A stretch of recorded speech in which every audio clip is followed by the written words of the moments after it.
अस्सलाम वालेकुम जी। आज हम बात करेंगे कि बच्चों के लिए वैक्सीनेशंस क्यों ज़रूरी है, कौन कौन सी बीमारियां हैं जिनके बारे में पाकिस्तान में बच्चों को वैक्सीनेट किया जा रहा है, वैक्सीन्स के आया कोई साइड इफ़ेक्ट हैं या नहीं है, और वैक्सीन्स जो हैं वो बच्चों को कितनी देर तक इम्यूनिटी प्रोवाइड करती हैं या उनमें कुव्वत मुदाफ़त पैदा करती हैं।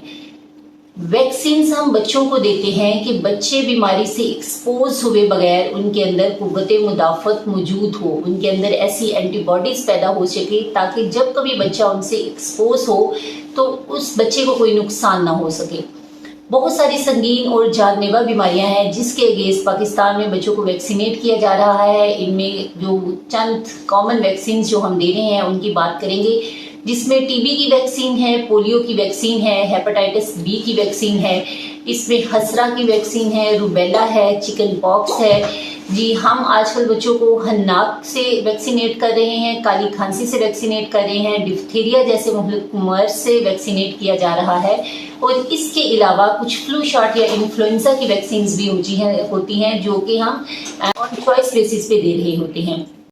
ये जो बीमारियां होती हैं ये ऐसी बीमारियां हैं जो 5 साल तक के बच्चों को के लिए बहुत ही जानलेवा साबित हो सकती है, क्योंकि इनकी वजह से बच्चों को गर्दन तोड़ बुखार हो सकता है,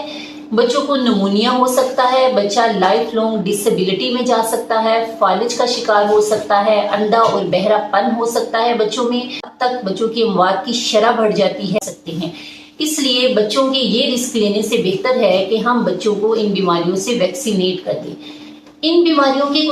इन वैक्सीन्स के कोई साइड इफेक्ट भी हो सकते हैं।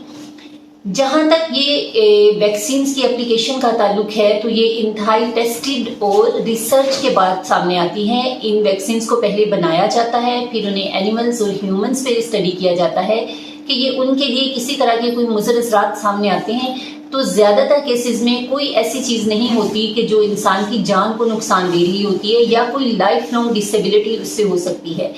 ज्यादातर जो साइड इफेक्ट होते हैं वो बुखार की सूरत में हो सकते हैं या इंजेक्शन की साइट पे हो सकते हैं कि कोई स्वेलिंग हो जाए, कोई रेडनेस हो जाए या बच्चे को किसी किस्म की कोई एलर्जी हो जाए। अदरवाइज ये कुछ बीमारियां होती हैं जिससे बच्चे को कभी झटका पड़ सकता है, लेकिन ज्यादातर वैक्सीन जो हैं वो बच्चों के लिए सेफ होती हैं, उससे बच्चे की जान को या उनको कोई नुकसान नहीं पहुंचता। इम्पॉर्टेंट टॉपिक के बारे में बात करेंगे कि हमारे जो ऑडियंस आते हैं या हमारे जो वो पेशेंट्स होते हैं उनका कंसर्न ये होता है कि हम अपने बच्चों को, जब हमारे बच्चों को ये बीमारियां हो ही नहीं रही तो हम उनको क्यों वैक्सीन लगाएं। तो ये जो इरा है, ये वैक्सीन सिर्फ उन बच्चों को नहीं इम्यूनिटी प्रोवाइड करती बल्कि पूरी कम्युनिटी को, कुछ हर्ड को इसको हम वैक्सीनेट कर रहे होते हैं, क्योंकि वो जो वैक्सीन हम देते हैं वो बच्चों के स्टूल में सिक्रीट हो रही होती है और एक बच्चे से दूसरे बच्चे में उसकी इम्यूनिटी जा रही होती है, जैसे पोलियो की वैक्सीन है। तो जब आप एक कम्युनिटी को करते हैं, एक बच्चे को करते हैं, तो उसका एक हाउस जो है वो उससे वैक्सीनेट हो रहा होता है। तो इस तरह जो बच्चे उसके सराउंडिंग में होते हैं उनको भी इम्यूनिटी मिल रही होती है। तो ये हमारे लिए ज़रूरी है, हमारी बच्चों की सेहत के लिए ज़रूरी है। अगर आपके जहन में किसी वैक्सीन से मतलब कोई खदशा, कोई क्वेश्चन या कोई सवाल हो तो आप कमेंट बॉक्स में अपने क्वेश्चन को रेज कर सकते हैं, आपको उसका आंसर मिल जाएगा।